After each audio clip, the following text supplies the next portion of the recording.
Cancer journey sharing in the face of diagnosis and treatment, breast cancer, to be presented by Geraldine Malabanan. Hello, everyone. My name is Jerry, and I was diagnosed with stage 2 triple negative breast cancer on May 2024. After ng diagnosis ko, nahirapan akong i-process siya at tanggapin kasi it's triple negative and it's the most aggressive breast cancer. So, every test na ginawa ko after ng diagnosis is nakaka-paranoid kasi hindi ko alam kung kumalat na yung cancer sa katawan ko. So, nakaka-paranoid siya. Even before mag-start yung chemo ko, medyo nagpapanik ako kasi by that time, hindi ko naman alam kung ano magiging reaction ng katawan ko once nag-start na yung chemo ko. So, during those difficult times of my life, sa online mass ako kumapit kay Father Raura and syempre sa buong family ko. So, I'm really thankful na nauso na yung online mass dahil sa nangyaring pandemic.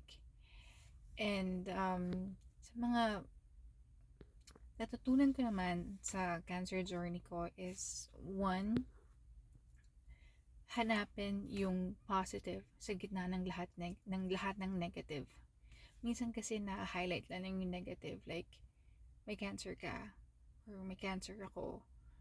Pero kung titingnan mo yung positive side or hahanapin mo, makikita mo na may health card ka, may nag-aalaga sa'yo, may nag-aalaga sa akin yung nagkasakit ako, and pinayagan ako ng company namin na mag-work from home ng buong chemo session ko.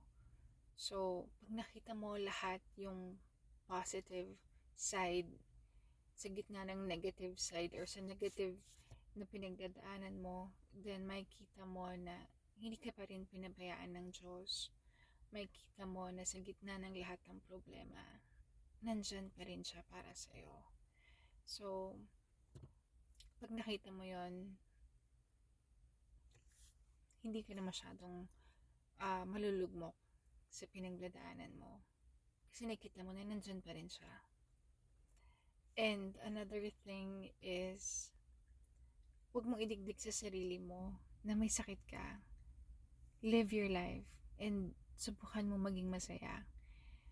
Gumawa ka ng future plans.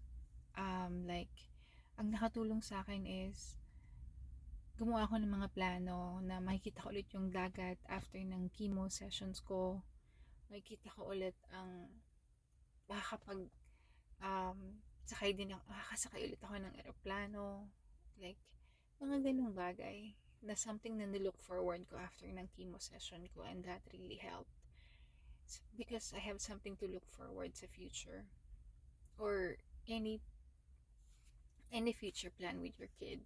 Like sa akin, meron akong anak, and ang nilook forward ko is yung prom niya, yung graduation niya, na dapat nandun pa ako. And I was able to attend those. So, thankful ako doon.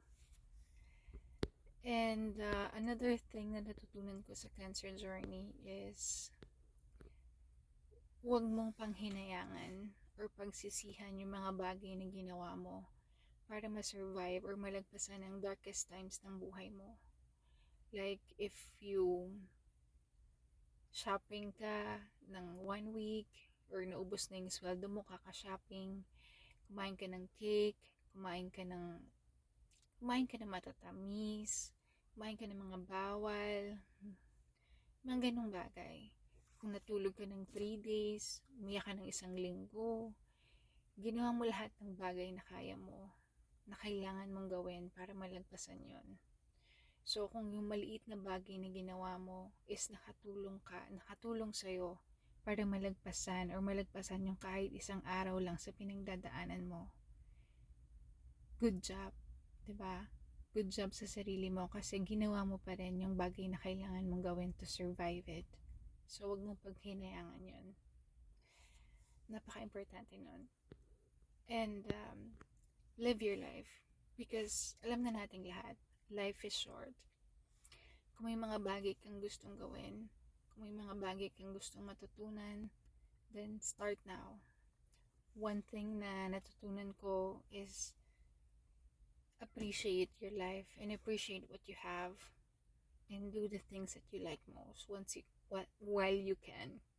Napaka-importante nun. Syempre binago ako ng cancer. Yung katawan ko, yung buhok ko, at yung pananaw ko sa buhay. I'm still thankful every day na nalagpasan ko yung darkest times na yon and nandito pa rin ako kasama ng buong family ko.